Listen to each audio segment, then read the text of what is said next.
Hi everybody, Paul here. Hey, we're working on our Orbis today. So we got an Orbis 900 here. And yes, you can see as per some tools and parts laying everywhere, we got some broken stuff. Well, we had, and I just fixed it. But I guess I should have showed you what I did before I put it back together. Well, at least before I put this drum on. So anyways, check your knife discs here. Just grab them and wiggle up and down here on all of them. If you feel any movement or hear any clicking or anything like that, you better take it apart and check. Like this one too, but I'm not taking it apart. That one should be okay. I'll fold it up and look from underneath and wiggle it and see what's up.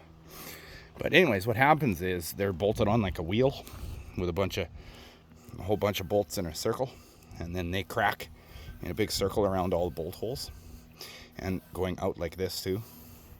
But not this thing, of course, right? The knife drum underneath. I could take that off there and show you. Maybe I might do that.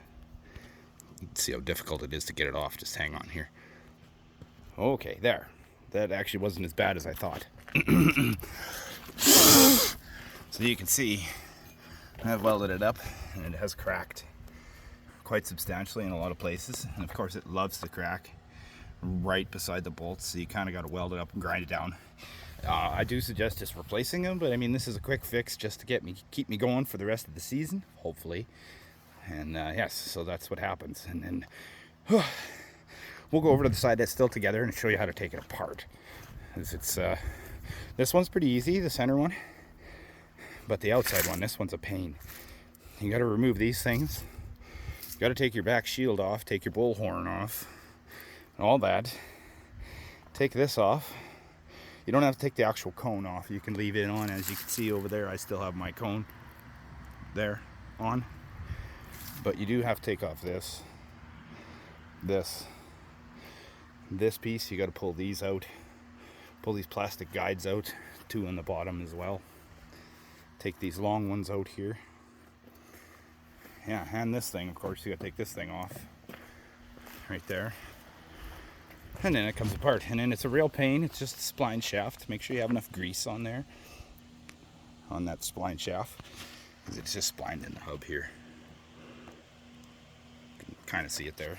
Anyways, yeah, so that's what I was fixing this morning. Thought I'd tell you that. We fixed one on the other side last week.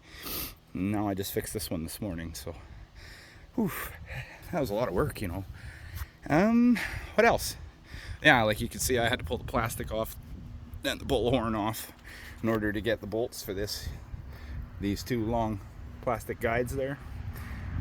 That's the only way to get at them. I think you probably could from underneath without taking it apart, but wow, it's only a few bolts there for the plastic, and the bullhorn takes only a couple minutes. Hydraulic cylinder to fold your bullhorn up. There's 1 pin there.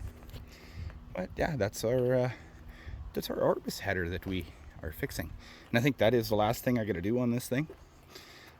What else could I tell you about this? There is a lot of gearboxes on it, so you got a lot of oils to check when you get going. Make sure you check these things here for cracks. You can't see it, of course, it's in the shade, but that has been cracked and re-welded. But every little gearbox or anything that's bolted or welded to the back frame back there, make sure you check them all the way across, everywhere. Look for cracks, see? And then in behind here, we have the automatic tilt, that side-to-side tilt. Make sure you check the ends of the cylinders, not the cylinder themselves, but where the pin is that the cylinder connects to. Look around there for cracks. Pardon me. You can see right there I did some welding. Cracks there as well. They're basically a lot of places. Like, this is a big heavy header, right? So I mean, you got to check it. And then of course on the back side here, you got all these gearboxes here. Just make sure you keep an eye on all of them. Where was that other weld? I think it was on the other side actually.